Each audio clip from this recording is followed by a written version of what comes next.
the old airlines that flew in here, Pan Am and Eastern, used to dump their liquor bottles out there and bury them up. A cow was actually staked out in front of the building now that is Bank of Antigua. The short version of this long story is today we've done something over 15 years that nobody else in the world has done at this airport.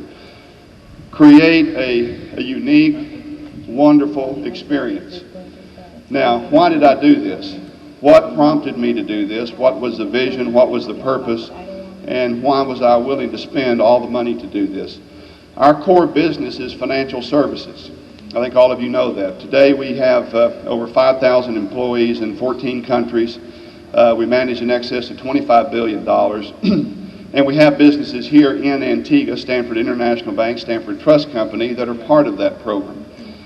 The problem with bringing people in terms of their mind to the Caribbean to do business is the fact that you start out with 2 strikes against you.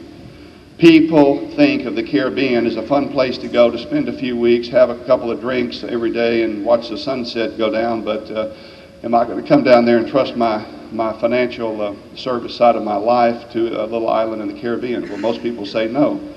So we have what I like to refer to as 2 strikes against us whenever we start talking about people doing business with us, when we have part of that business domiciled in the Antigua part of the world, in the Caribbean. So we fly people down here in planes like you see behind you. We have 4 corporate jets, and we spend our money predominantly in what I call a rifle approach. We go out, target people, work with those people, whether they're in our New York office, our Zurich office, or the west coast of the States, or Mexico, or Caracas, or wherever it may be, in a way that we feel that they are comfortable enough with this organization that we can then afford to spend the money to fly them to Antigua to see what we're all about. But when we bring them here, we have to give them an experience that is second to none. When they see things here in Antigua, they can't go back home and say, hey, it was a nice, beautiful place, the people were friendly, and it was a nice visit. No, they have to go back literally blown away. They have to go back literally saying, wow, I saw something there I never expected. I saw people that do things better than they do them in New York or London or Zurich or Mexico or wherever it is we have offices, and I have a confidence and a trust that I will do business in that part of the world. So therefore, the Stanford experience bringing people to Antigua has to be one from the moment they arrive here to the moment they leave here as flawless and perfect and as impressionable in a positive way as we can make that. That is the reason we have an airport development, and I was willing to spend millions and millions and millions of dollars on a development that otherwise makes no economic sense. That's the reason we have a pavilion. That's the reason we have a sticky wicket. That's the reason we have the most beautiful grounds at an airport that anybody at any airport has ever seen. That's the reason we're in this hangar right now. That's the reason we want to develop the rest of the property around this old, closed-down, disused runway 10 into something that doesn't exist on the planet, so that people of the upper stratosphere of wealth, the richest people, if you want to put it in very layman's terms, in the world that we bring down here will be impressed and will do business with us in this country. I am totally committed to one thing, and that is growing our business in a quality way, which means that we're growing our business with what we call high net worth people. And ladies and gentlemen, high net worth people, rich people if you want to call them that, do not get impressed very easily. So you have got to do something that is unique in the world, sets you apart, what we call the Stanford Standard of Excellence. That's what all of you are about. Even you sub-trades that don't wear this eagle pin are about that. You're about doing something that is better than anybody else is doing this in the world. Now let's leap forward from 15 years ago this December to today. July what is today, the 9th? 2005. We're sitting in a hangar, two jet airplanes behind you. Part of our development, in my vision, hopefully our vision collectively, is unfolding, is still beginning to be realized and seen in the flesh, so to speak. Barnacle Point over here in the corner. Other things at the airport we would like to see happen very quickly. One of them is the Antigua Athletic Club. I'm wearing this shirt today. We want to see that club open in the next 6 weeks. Now, when you are moving forward with a program that is 15 years in the making and has involved literally thousands of people and literally several $100 million US of investment in risk on my part. You want to be certain that you have a government that is going and working with you parallel. You're never going to agree with the government on all issues, but it is my belief a government does two things. They make sure that the public safety and conditions thereof are always met by an investor. They make certain that those things that the investor is doing are in an overall master plan with how the government feels the country should go.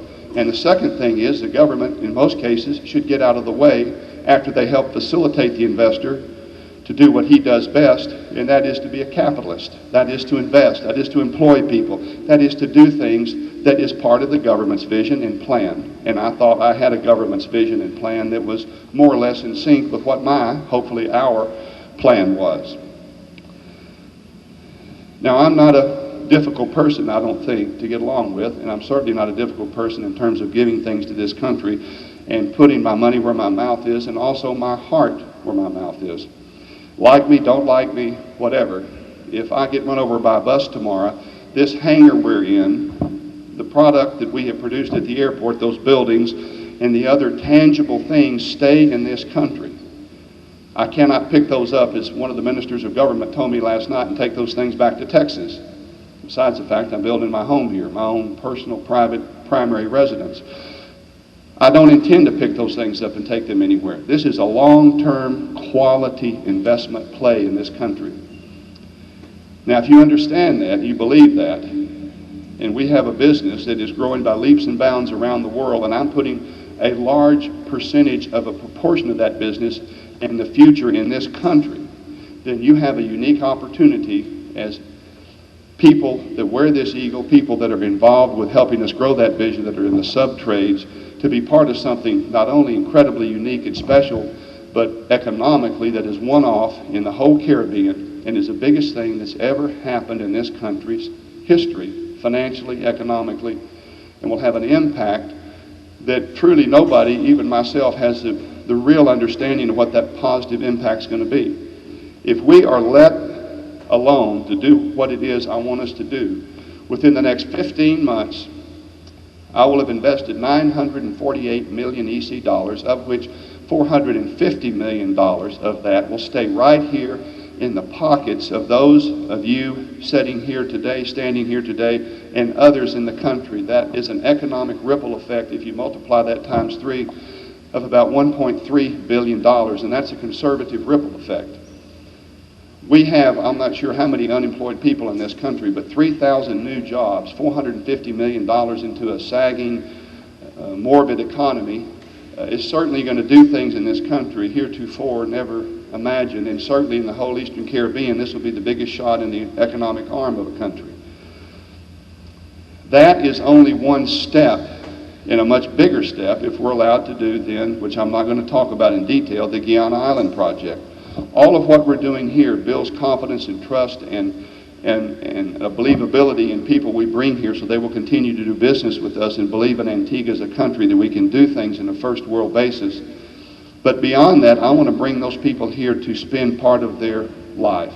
I want to bring some of the wealthiest people in the world to be here, a big part of their free time anyway, here in Antigua, in a place that they will call and hope to call their second home. And that is what the Guyana Island development is about, and that is the next phase of this bigger vision. That would be a 1.2 billion US continuing investment on top of a 950 million EC investment, would continue the employment, would continue to do things that would